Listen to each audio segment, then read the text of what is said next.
eggwanga lya United Arab Emirates lirangiridde nga bwe livudde mu mukago gw'amawanga agasima amafuta OPEC. Kiki ekijjayo United Arab Emirates era kino kikosa kitya omukago so nga ate ne mu mukago gutaba mawanga kikosa kitya enkolagana y'amawanga agali mu mukago ogwo oba bingi era ebbeeyi kitegeeza ki eri ebbeeyi y'amafuta simanyi lwana nakyo ensongangazi ate etabudde bangi n'abantu abangobera ku mutimbagano mbalabe bangi okuva mu olegano lwe gafulumye babuuza dokita tuyambe kino kitegeeza ki gye tuli. Kakati fe abalala tekitukosa nnyo kikibeere mu bbeeyi y'amafuta. Abalala baani kati amawanga amalala abatali mu mukago fe abatali b'OPEC abatali mu kyondo kya Buwarabu okusalawo kwa United Arab Emirates tekuyina ngeri gye kutukosa eri awo. Naye ku OPEC omukago ogwo mu bujjuvu ye Organization of Petroleum Exporting Countries bagasima ne bagasunsula ate ne bagasuubuza ne bagaguza awalala.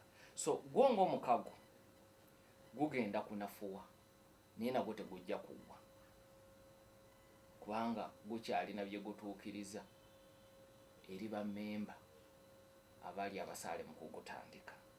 Mukago guno gwatandika mu myaka gy'enkaaga era mu batandisi walina mu Saudi Arabia, Kuwait, Iran, Iraq, Venezuela ne gujja nga gukula nga gugaziwa ng'emikago gyonna bwe tugiraba.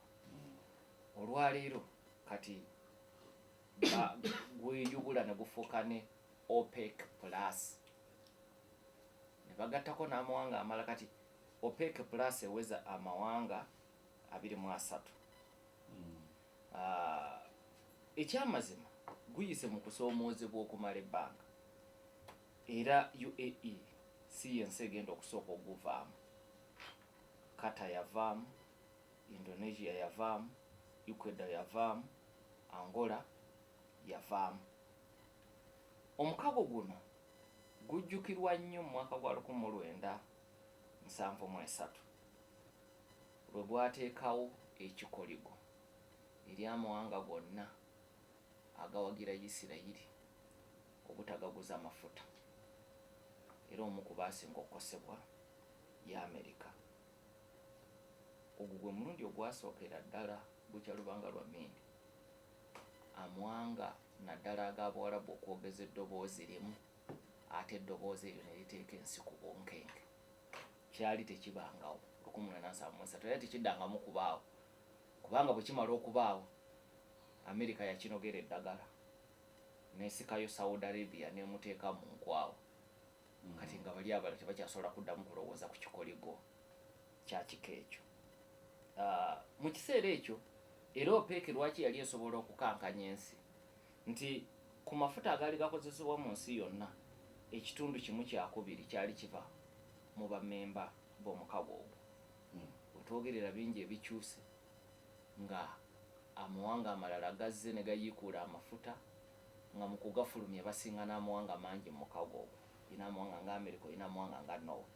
Kati omukago gwali gufulumya amafuta kimu kyakubiri olwalo gwasigaza ebitundu 33 ku buli 100 ku katale k'ensi yonna. Of course amaanyi bagasigaza omuntu akuwa ebitundu 33 ku buli 100 tomuyita wakuzanya. Twogera ku kagolomolo bwe kakosezza ensi naye nga wayitawo amafuta ga bitundu 2 ku buli 100. Kati bano bwe bagatta bitundu 33 ku buli 100 basigala nga b'amaanyi.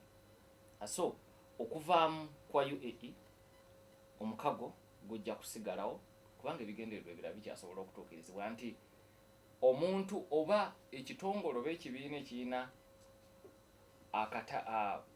nga kiriikiriza ensi yonna ebitundu 33 ku buli 100 era eddoboozi lyabwe lisigalawo nga liwulirwa kubanga ekimu ku bigendererwa byabatandisa kwe kubanga basobola okuyita mu mukago ogwo ne bafuga ebbeeyi y'amafuta mu katale k'ensi yonna era eddoboozi lyabwe likola kinene ku kulinnya n'okukka kw'amafuta bwe batuula ne basalawo obusazi kye basazeewo kiba kikulu olw'ekitundu ekinene kye bateeka ku mafuta ku katale ak'ensi yonna.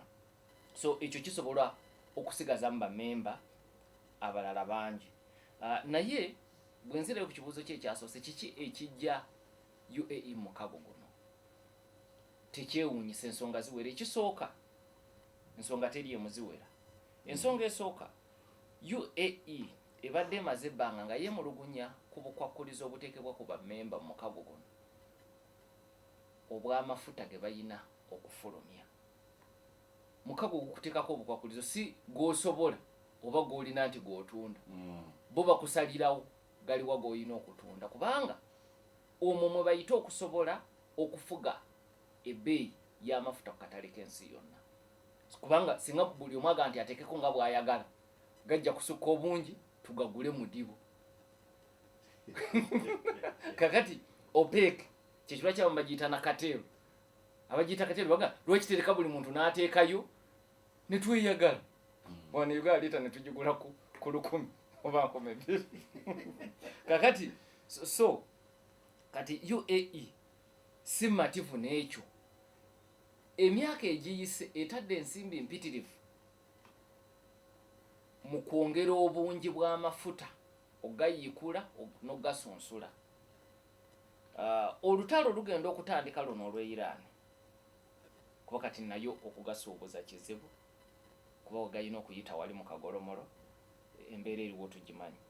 Naye ng'otalo terunatandika, UAE ebadde etunda amafuta buli lunaku million barrels 4.8.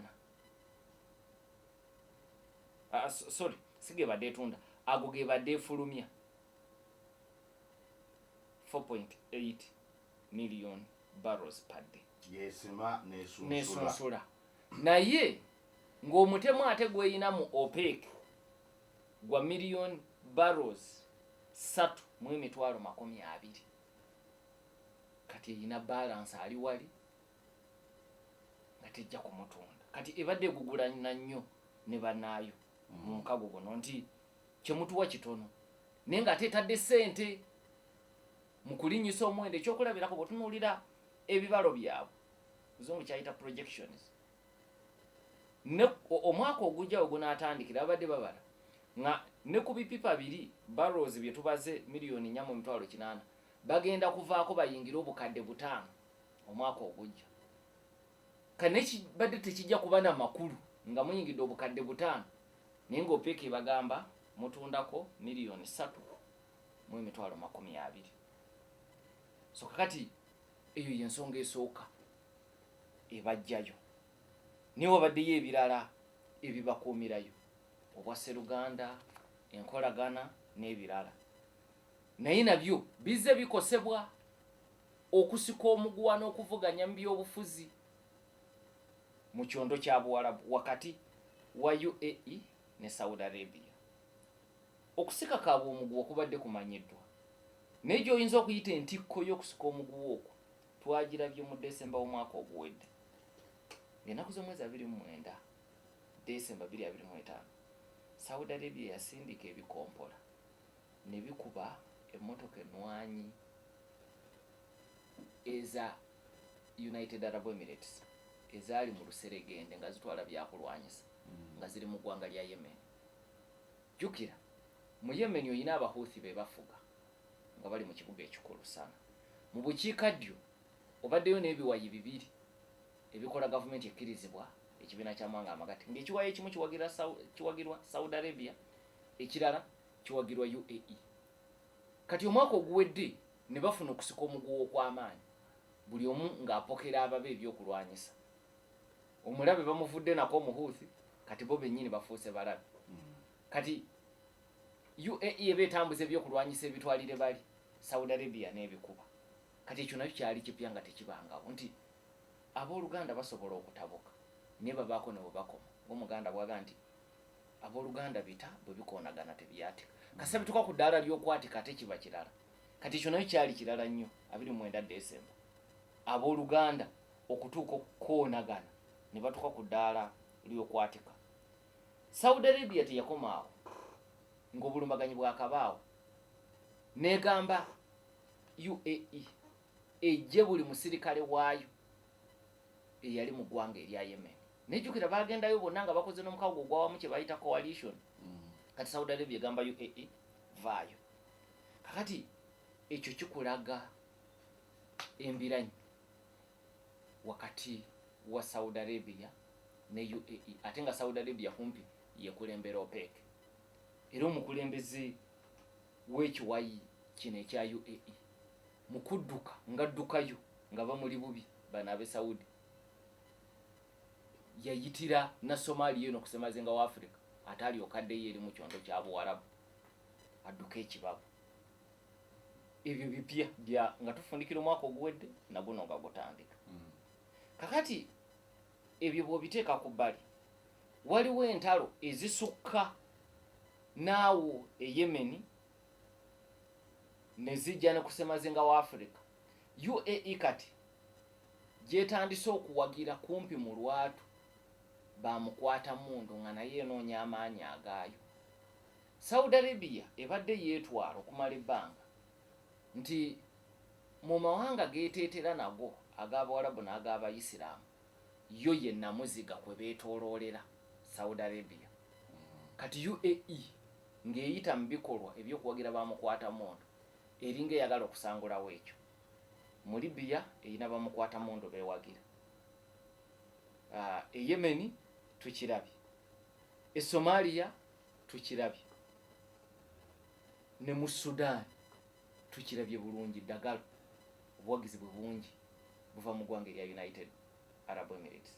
Era ddagala akoseddwa ennyo Sudan, olutalo luno olugenda maaso kubanga UAE teyina busobozi busobola kumuwagira nga bwe badde muwagira. Lulinga batikana ebyokulwanyisa ne biyita Chad ne bimutuukako mangu. Era gavumenti ye Khartoum eya Burhan ekozesezza omukisa guno okubaako ebitundutundu byenunula. Waliwo ne Jeno gwe nalabye ow'amaanyi abadde kusaidia ddagala yasaze eddiiro ne yeegatta ku Burhan. So kakati mu kukola ebyo ng'eyingira mawanga amalala, Saudi Arabia eraba UAE nga yeeyitiriza eyagala okweteeka mu kifo yo Saudi Arabia weeri. Kakati UAE mu kibalo kyayo tekigikolera makulu kusigala mu nkwawa za muntu bw'otyo ng'ate kiri mu lwatu nti oli mu kulwana kuvaayo. Kwegamba n'omanya nti ono mulabe wange ate naye nokkiriza asigale nga yakufumbira emmere abajja kutta. Kati muviire. Kati tudyewo obubaka buno tukomewo.